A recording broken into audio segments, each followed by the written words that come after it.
Hello दोस्तों, स्वागत है आप सभी का DLS न्यूज चैनल पर एक बार फिर से। तो आज तारीख हो गई 14 अप्रैल 2021 दिन बुधवार। बात करते हैं आज के मुख्य समाचार और टुडे ब्रेकिंग न्यूज के अपडेट वीडियो में नजर डालते हैं देश भर की तमाम बड़ी खबरों पर। आखिर दोस्तों भारत देश की क्या कुछ समाचार हेडलाइंस और सुर्खियां चल रही है, देश में क्या हलचल चल रही है, क्या सरकारों की तरफ से बड़े फैसले लिए गए हैं, बढ़ते कोरोना के माहौल को देखते हुए लॉकडाउन वगैरह पर कुछ नए अपडेट आ रहे हैं। इसके अलावा भी सरकार की कुछ नई पॉलिसी, नई योजनाएं भी जारी की गई है। तो आइए एक एक करके आज की देश भर की तमाम हलचल पर नजर डाल लेते हैं। बिना टाइम वेस्ट के सीधे ले चलता हूं पहली खबर में। देखिए दोस्तों, एक तो प्रधानमंत्री नरेंद्र मोदी जो है ना, वो भारतीय विश्वविद्यालय संघ की बैठक को आज संबोधित करने जा रहे हैं। इसमें केंद्रीय शिक्षा मंत्री समेत और भी कई सारे नेता शामिल होंगे। जी हां, आज 14 अप्रैल बुधवार को वीडियो कॉन्फ्रेंसिंग के जरिए एसोसिएशन ऑफ इंडियन यूनिवर्सिटीज की 95वीं वार्षिक बैठक और उप कुलपतियों के नेशनल सेमिनार को पीएम मोदी संबोधित करेंगे। ओके, अगली खबर देखिए दोस्तों, पीएम मोदी ने कल ही रायसीना डायलॉग में कहा कि हमें भले ही प्लान ए और प्लान बी इस्तेमाल करने की आदत हो, लेकिन प्लेनेट बी नहीं हो सकता।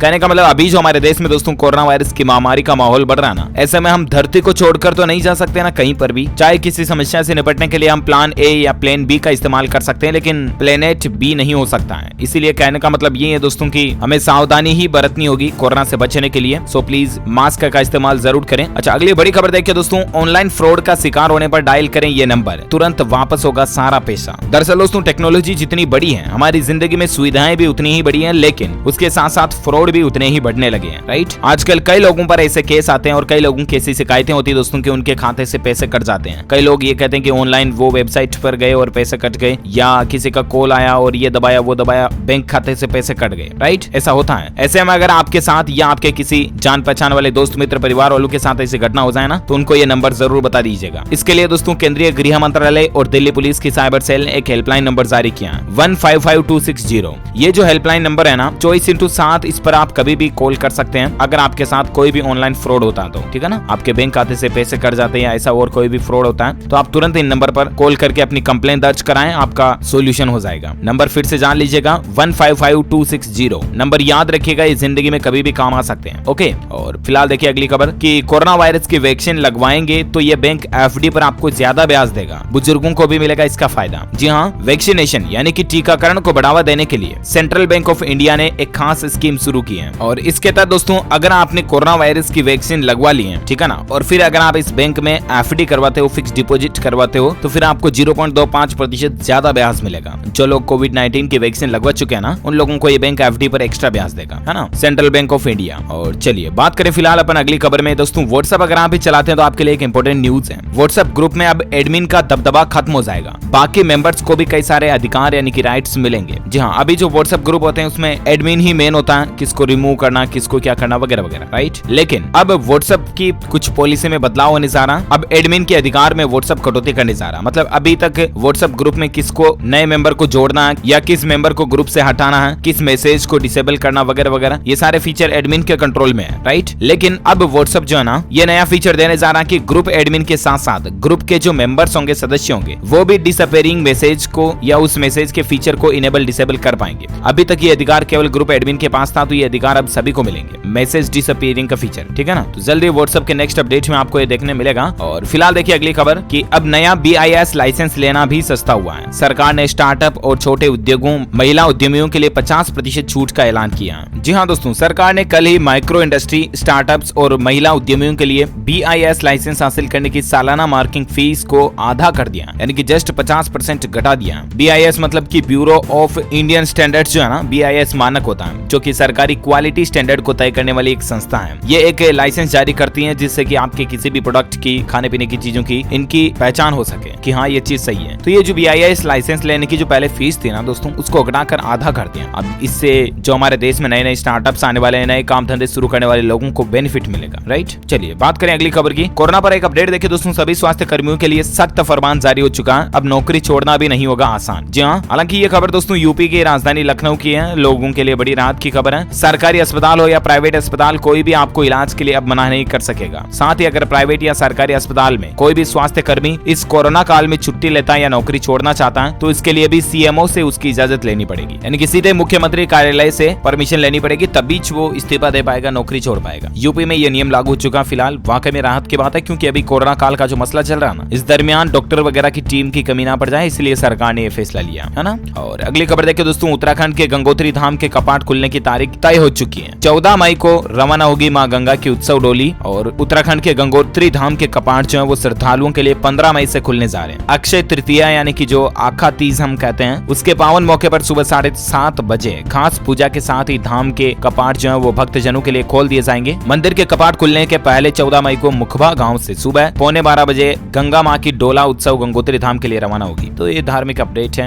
ओके, और अगली खबर देखिए, एजुकेशन न्यूज के तहत खबर है दोस्तों, राजस्थान में तय शेड्यूल पर ही होगी राजस्थान बोर्ड और रीट 2021 की परीक्षा। अध्यक्ष ने इस बात की जानकारी दी है। जी हाँ दोस्तों, राजस्थान के बोर्ड एग्जाम को लेकर और रीट 2021 की परीक्षा को लेकर यहाँ पर अपडेट आ रहा है, यानी कि तय समय पर ही होगी 10वीं 12वीं की परीक्षाएं। रीट एग्जाम भी 20 जून को होगा, ये सरकार की तरफ से अपडेट आ रहा है। और जो राजस्थान बोर्ड के एग्जाम है वो जो पहले से शेड्यूल तय है, 10वीं 12वीं का टाइम टेबल जारी हो चुका, वो उसी टाइम पर होगी, ठीक है ना, उसी तारीखों को। अच्छा, इसके अलावा राजस्थान के एग्जाम को लेकर एक फैसला ये भी आ रहा है दोस्तों की कक्षा 6वीं और 7वीं के छात्रों को बिना एग्जाम के प्रमोट किया जाएगा, यानी कि 6वीं और 7वीं के स्टूडेंट्स को परीक्षा देने की इस बार जरूरत नहीं पड़ेगी, ठीक है ना। बढ़ते कोरोना के माहौल को देखते हुए राजस्थान सरकार की तरफ से ये फैसला लिया गया है। और जब राजस्थान की बात हो ही रही तो दोस्तों, राजस्थान को लेकर एक खबर ये भी मैं आपको बता दूं, बेरोजगारी भत्ता योजना 2021 में एक बदलाव आ रहा है कि ऐसे ही नहीं मिलेंगे रुपये, स्किल ट्रेनिंग होगी जरूरी। सरकार ने इसके कुछ नियम बदले हैं। दरअसल जो अनएम्प्लॉयमेंट अलाउंस है ना, बेरोजगारी भत्ता राजस्थान सरकार के द्वारा दिया जाने वाला, उसमें बड़ा बदलाव किया। इससे कि बेरोजगारी भत्ता ज्यादा लोगों को तो मिलेगा, लेकिन इसके लिए बेरोजगारों को पहले कड़ी मेहनत करनी होगी। कहने का मतलब राज्य में पहले के मुकाबले शिक्षित बेरोजगारों को बेरोजगारी भत्ता ज्यादा मिल सकेगा। ये भत्ता उन्हीं लोगों को मिलेगा जो वाकई में इसके पात्र होंगे। कहने का मतलब अब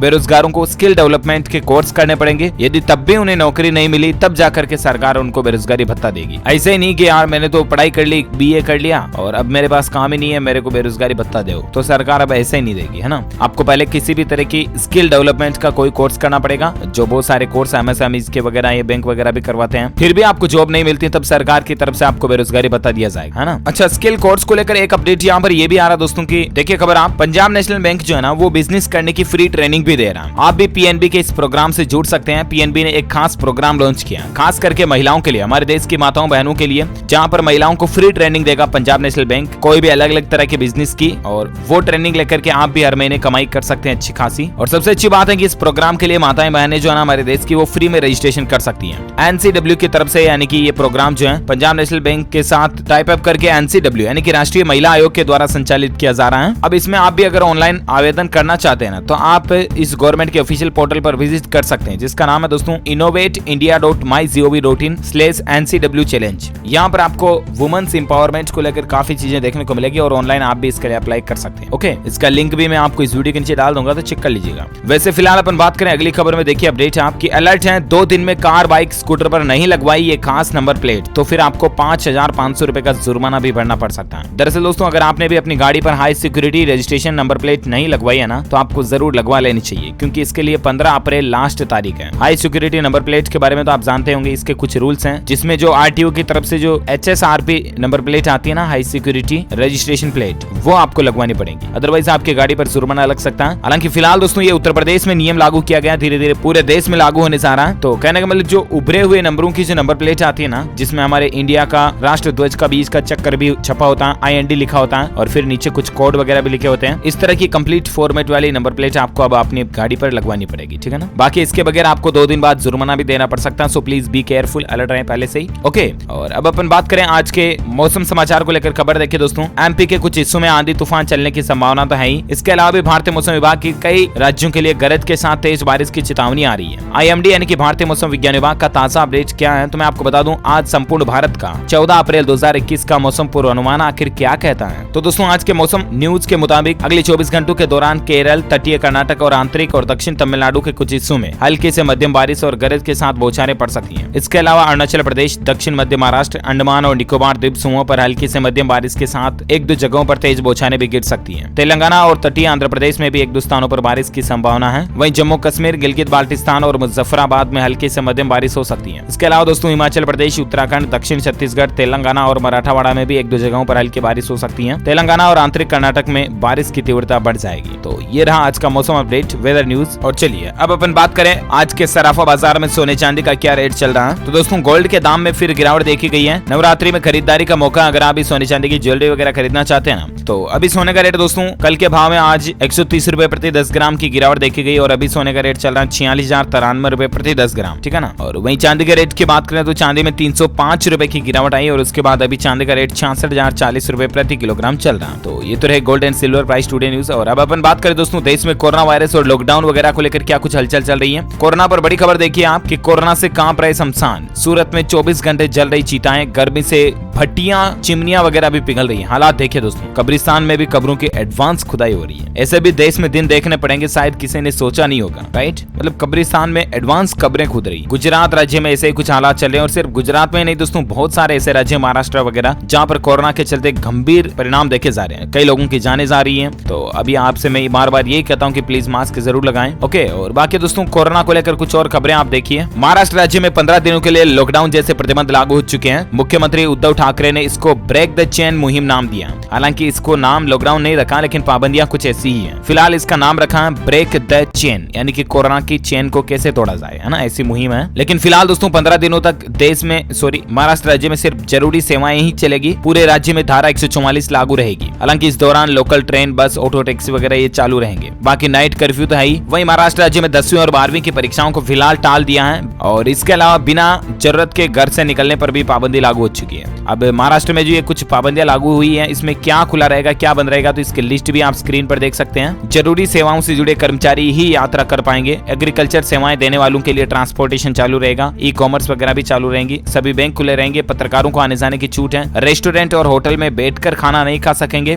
होटल से खाना पैक जरूर करवा सकेंगे। कंस्ट्रक्शन साइट से जुड़े हुए लोगों को मजदूरों के रहने की प्रॉपर व्यवस्था करनी होगी। तो ये कुछ महाराष्ट्र में नई गाइडलाइंस जारी की गई है, ठीक है ना। इसके अलावा आज से ही रात 8 बजे से लेकर सुबह तक नाइट कर्फ्यू तो रहेगा ही, लेकिन 15 दिन का कर्फ्यू लागू हो चुका है। 10वीं 12वीं की परीक्षाएं टल चुकी है। इसके अलावा महाराष्ट्र सरकार जो 1 महीने गरीबों को फ्री में खाना भी खिलाएगी, है ना। तो ये कुछ महाराष्ट्र में बढ़ते कोरोना को लेकर सरकार की नई गाइडलाइंस जारी हुई है। इसके अलावा उत्तर प्रदेश की योगी आदित्यनाथ सरकार में भी देखिए दोस्तों, यूपी के खुद सीएम ऑफिस में कुछ अधिकारी संक्रमित पाए गए और उसके बाद खुद योगी आदित्यनाथ ने खुद को आइसोलेट वगैरह कर लिया है। अच्छा, वहीं खबर देखिए WHO का एक कहना दोस्तों कि आखिर कोरोना कब खत्म होगा। इस पर WHO का जवाब है कि अभी इसका अंत काफी दूर है। कोरोना वायरस पर अगर काबू पाना तो इसके लिए WHO ने 7 उपाय बताए हैं। मैं आपको कुछ पॉइंट्स और हाइलाइट्स बताना चाहूंगा। उन उपायों में से बहुत महत्वपूर्ण उपाय यही है दोस्तों कि आप मास्क का इस्तेमाल जरूर करें, ठीक है ना। और जितनी भी कोविड गाइडलाइंस है उनको भी पालन करते रहें। सोशल डिस्टेंसिंग बनाए रखना, सैनिटाइजर का यूज करना वगैरह वगैरह, ठीक है ना। इसके अलावा देखिए दोस्तों, MP राज्य में यानी मध्य प्रदेश में सोशल मीडिया पर अगर कोई कोरोना को लेकर अफवाह फैलाता ना, तो उस पर अब IT एक्ट के तहत कार्रवाई की जाएगी। सोशल मीडिया पर प्लीज कोरोना से लेकर कोई भी भ्रांति या गलतफहमियां ना फैलाएं आप, तो ही ज्यादा बेहतर है। वहीं देखिए भोजपुरी स्टार निरहुआ भी कोरोना पॉजिटिव पाए गए। फिल्म की शूटिंग फिलहाल उन्होंने रोक दी है। साथ ही खबर दोस्तों की कोरोना मरीजों के 2 महत्वपूर्ण टेस्ट फ्री में कराने वाला देश का पहला राज्य बना गोवा। राज्य के स्वास्थ्य मंत्री ने यह दावा किया है। और एक अपडेट है कि मध्य प्रदेश में बोर्ड परीक्षाओं को लेकर माध्यमिक शिक्षा मंडल ने फिलहाल 10वीं 12वीं की परीक्षाओं को स्थगित कर दिया है और जो 30 अप्रैल से एग्जाम होने वाले थे वो जून में होंगे। ये MP गवर्नमेंट की तरफ से फैसला लिया गया। और इसके अलावा देखिए छत्तीसगढ़ राज्य में कोरोना के चलते अगर जान चली जाती है तो परिजनों को 2500 रुपए देने पड़ेंगे। दरअसल कोरोना के दिनों दिन बढ़ते संक्रमण के बीच छत्तीसगढ़ में एक नया आदेश आया और उस आदेश ने लोगों को परेशान भी कर रखा। कहने का मतलब अब जो कोरोना से जान चली जाएगी उन परिजनों को 2500 रुपए देने पड़ेंगे। तो ये कुछ व्यवस्थाओं के चलते फैसला है। और खबर देखिए आप, उत्तर प्रदेश सरकार का नया आदेश है कि अलग अलग समय पर खुलेंगी अलग अलग दुकानें, यानी कि सारी दुकानें दोस्तों इस बार अब यूपी में एक साथ नहीं खुलेंगी, है ना। फुटकर दुकानों को लेकर नई गाइडलाइंस जारी की गई है योगी सरकार की तरफ से, जिसमें दुकानों पर ग्राहकों की भीड़ भी एकत्रित ना हो पाएगी। इसके अलावा अलग अलग टाइम पर अलग अलग दुकानें खुलेंगी, है ना। आधी दुकानें कब खुल रही है, आधी दुकानें कब खुल रही है, ऐसा। वहीं कोरोना पर और एक खबर देखिए, बड़ी खबर है, मुंबई में अब 5 स्टार होटल्स भी कोविड-19 के सेंटर में बदले जाएंगे। डॉक्टर की सलाह के बाद इन्हें शिफ्ट किया जाएगा, लेकिन अब जो होटल्स वगैरह हैं उनको भी कोविड सेंटर बनाया जाएगा मुंबई में। अच्छा, साथ ही खबर देखिए मध्य प्रदेश में शिवराज सरकार का बड़ा फैसला कि इस तारीख से रिटायर हो रहे अधिकारियों को कोविड ड्यूटी में दी जाएगी तैनाती। आदेश इसको लेकर भी जारी हो चुका है। मध्य प्रदेश में भी बढ़ते कोरोना के मामलों को देखते हुए राज्य सरकार ने एक और अहम फैसला लिया और वो ये दोस्तों की जो कर्मचारी 31 मार्च 2021 या इसके बाद रिटायर होने वाले हैं ना, तो उन अधिकारियों को कोरोना के विरुद्ध चल रहे अभियान में कॉन्ट्रैक्ट के तौर पर तैनात करने का आदेश दिया। यानी कि कोरोना अभियान में अब उनको काम करना पड़ेगा। ऐसा नहीं कि रिटायरमेंट लेने के जस्ट बाद ही वो घर जाकर के आराम से सो जाएंगे, रेस्ट करेंगे, ऐसा नहीं है। चलिए साथ ही कोरोना पर और एक खबर देखिए दोस्तों, छत्तीसगढ़ के दुर्ग जिले में भी 19 अप्रैल तक लॉकडाउन को बढ़ा दिया है। इसके अलावा महाराष्ट्र के अंदर पूरे राज्य में संचार बंदी वगैरह को लेकर भी मीडिया रिपोर्ट्स आ रही है। अब हालांकि ये संचार बंदी यातायात बंदी रहेंगी या ऐसा कुछ प्रॉपर गाइडलाइंस, इसके आप ऑफिशियल चेक कर लीजिएगा महाराष्ट्र गवर्नमेंट के डिपार्टमेंट की वेबसाइट पर। ओके, भारत में कोरोना के आंकड़ों की बात करें दोस्तों तो पिछले 24 घंटों के दौरान बहुत ज्यादा मामले देखे गए। ये आंकड़ा 2 लाख को छूने में है। देखिए पिछले 24 घंटों के दौरान 1,85,000 से भी ज्यादा नए संक्रमित केस देखे गए और उसके बाद अभी भारत में कुल संक्रमितों की संख्या 1,38,31,000 1,75,000 से भी ज्यादा हो चुकी है, जिसमें से अभी भारत में एक्टिव केस चल रहे हैं 13,60,000 से भी ज्यादा। और वहीं पिछले 24 घंटों के दौरान भारत में कोरोना के चलते 1,026 से भी ज्यादा लोगों की मौत हुई। और वहीं दोस्तों भारत में मरने वालों की कुल संख्या का आंकड़ा 1,72,000 से भी ज्यादा पहुंच चुका है। तो इन आंकड़ों को देख करके आप ये अंदाजा लगा सकते हैं कि अभी हमारे भारत में कोरोना कितना पीक पर चल रहा है। मतलब देखिए दोस्तों, पिछले 24 घंटों में 2 लाख के लगभग नए मामले देखे गए, 1,85,000 से भी ज्यादा। तो प्लीज आपसे रिक्वेस्ट है कि जब भी घर से बाहर निकले मास्क लगाकर जरूर निकलें और वापस घर आने पर साबुन से हाथों को अच्छी तरह से धोएं और सोशल डिस्टेंसिंग का पालन करें। बाहर भी सैनिटाइजर वगैरह का इस्तेमाल करते रहें, इन बातों का ध्यान रखें। ओके, और अब अपन नजर डालें दोस्तों देश की कुछ और बड़ी खबरों में, जहां अपडेट देखिए आप। एक अच्छी खबर है कि अब मोबाइल वॉलेट भी जल्दी आपके बैंक अकाउंट की तरह काम करेगा। जी हाँ, दरअसल दोस्तों आरबीआई यानी कि भारतीय रिजर्व बैंक जो है ना, रिजर्व बैंक ऑफ इंडिया, वो देश में डिजिटल ट्रांजैक्शन को बढ़ावा देने के लिए कुछ ऐसे कदम उठा रहा है जिसके तहत अब जो मोबाइल वॉलेट होता है ना, अलग अलग तरह के यूपीआई एप्स का वॉलेट हो गया या कोई पेमेंट पार्टनर कंपनीज जो होती हैं उनका वॉलेट हो गया, वो भी आपके बैंक अकाउंट की तरह काम करेंगे। मतलब उनमें भी आप आरटीजीएस और एनईएफटी ऐसी सुविधाओं का फायदा ले पाएंगे। तो वाकई में मतलब इससे देश में डिजिटल ट्रांजैक्शन और भी ज्यादा बढ़ेगा, है ना, अच्छी बात है। और साथ ही खबर देखिए कि गोल्ड ज्वेलरी पर 1 जून से हॉलमार्किंग अनिवार्य होने जा रही है। सरकार इसकी भी बड़ी तैयारी कर रही है। जी हाँ, BIS यानी कि ब्यूरो ऑफ इंडियन स्टैंडर्ड जो है ना, उसका ये कहना है कि जून से हॉलमार्किंग अनिवार्य करने की तैयारी है। फिर सोने की शुद्धता और सोने चांदी के जो ज्वेलरी गहने आते हैं उनकी शुद्धता को लेकर आपके मन में डाउट नहीं रहेगा, कहीं कोई सुनार जो है आपको झूठी ज्वेलरी ना दे दे। तो इसीलिए हॉलमार्किंग यानी कि शुद्धता का ठप्पा आपको ज्वेलरी पर लगा हुआ दिखाई देगा और पर्टिकुलर उस दुकानदार की रेस्पॉन्सिबिलिटी होगी जिसकी स्टाम्प लगी हुई होगी उस सोने की ज्वेलरी पर, ताकि आपको कोई डुप्लीकेट ज्वेलरी ना दे दे। ओके, और साथ ही अगली खबर देखिए दोस्तों, एजुकेशन को लेकर अपडेट है। नवोदय विद्यालय ने 6ठी कक्षा के एंट्रेंस टेस्ट एडमिशन कार्ड जारी कर दिए हैं। आप ऑफिशियल पोर्टल पर जाकर के डाउनलोड कर सकते हैं navodaya.gov.in पर। चलिए साथ ही खबर देखिए, अब कांग्रेस जो है वो अपना खुद का नया चैनल, समाचार चैनल लॉन्च करने जा रही है। YouTube पर INC TV करके कांग्रेस का नया समाचार चैनल आपको देखने को मिलेगा। हो सकता है उसमें कांग्रेस की राजनीति संबंधित अपडेट आपको देखने मिल जाए। अच्छा, फिलहाल देखिए अगली खबर। बिहार सरकार ने एक नया फरमान जारी किया। जो प्राइवेट स्कूलों के सरकारीकरण के नाम पर धंधा कर रहे हैं ना, वो लोग सावधान हो जाएं। दरअसल आजकल बिहार राज्य में ऐसा ठगी का धंधा चल रहा है जिसमें मतलब कुछ प्राइवेट स्कूलों के जो मैनेजर्स हैं उनसे ठगी की जा रही कि उनकी स्कूल को सरकारी मान्यता दिला दी जाएगी। और मजे की बात है दोस्तों कि ऐसा गोरख धंधा कोई 1-2 महीने से नहीं बल्कि 30-35 साल से चल रहा है बिहार राज्य में। तो सरकार ने इसको लेकर सख्त आदेश फरमान जारी कर दिया। अगर ऐसा कोई पकड़ा जाता तो उस पर सख्त कार्रवाई की जाएगी, है ना। और इसके अलावा अंतिम समाचार देखिए, खेल समाचार को लेकर अपडेट है। आपको पता होगा IPL का कल ही मैच था MI वर्सेस KKR के बीच में, यानी कि मुंबई इंडियंस और कलकत्ता नाइट राइडर्स के बीच में जो IPL का 5वां मैच था ना, उसमें शुरुआत में टॉस हारकर पहले बल्लेबाजी करते हुए मुंबई टीम ने 153 रन का टारगेट दिया था, लेकिन आखिरकार फाइनली राहुल चाहर की शानदार गेंदबाजी के दम पर मुंबई ने कोलकाता को मात दे दी और मुंबई इंडियंस की जीत हुई। मुंबई इंडियंस ने कलकत्ता नाइट राइडर्स को 10 रन से हरा दिया था, यानी कि मुंबई 10 रन से कल के मैच में जीती थी। तो ये कुछ IPL का अपडेट है। और ओके दोस्तों, तो इस कड़ी में आज दिन भर की तमाम बड़ी खबरें, मुख्य समाचार, टुडे ब्रेकिंग न्यूज का अपडेट वीडियो ये फिनिश होता है। वैसे आप मुझे नीचे कमेंट्स करके बताइए कि दोस्तों आप हमारे भारत देश में अगले प्रधानमंत्री के तौर पर किस नेता, राजनेता को देखना चाहते हैं, या किस मंत्री को आप चाहते हैं कि ये यार भारत का अगला PM होना चाहिए। आपको क्या लगता है, आपकी क्या राय है, कमेंट करके बताइए मुझे नीचे। देखते हैं दोस्तों, एक सर्वे करते हैं कि जनता किसको अगले PM के रूप में देखना चाहती है। कमेंट करके जरूर बताइएगा। और बाकी इस वीडियो को लाइक करना, शेयर भी करना अपने दोस्तों के साथ फेसबुक और व्हाट्सएप पर। और हाँ, एक काम और करना, आप इस वीडियो के नीचे एक लाल कलर का बटन दिख रहा होगा, उसको दबा करके चैनल को सब्सक्राइब करके पास में घंटी का बटन बन के उसको भी दबा दें। इससे होगा ये दोस्तों कि आप हमारी DLS न्यूज फैमिली का एक मेंबर बन जाओगे, जो कि वाकई में एक दमदार बात होगी, क्योंकि सब्सक्राइब करने के बाद आप रोजाना की ताजा खबरें और मुख्य समाचार तुरंत अपने मोबाइल पर देख पाओगे। ओके, मिलेंगे अगले नेक्स्ट अपडेट में, तब तक के लिए thank you, take care, goodbye, जय हिंद, जय भारत, वंदे मातरम।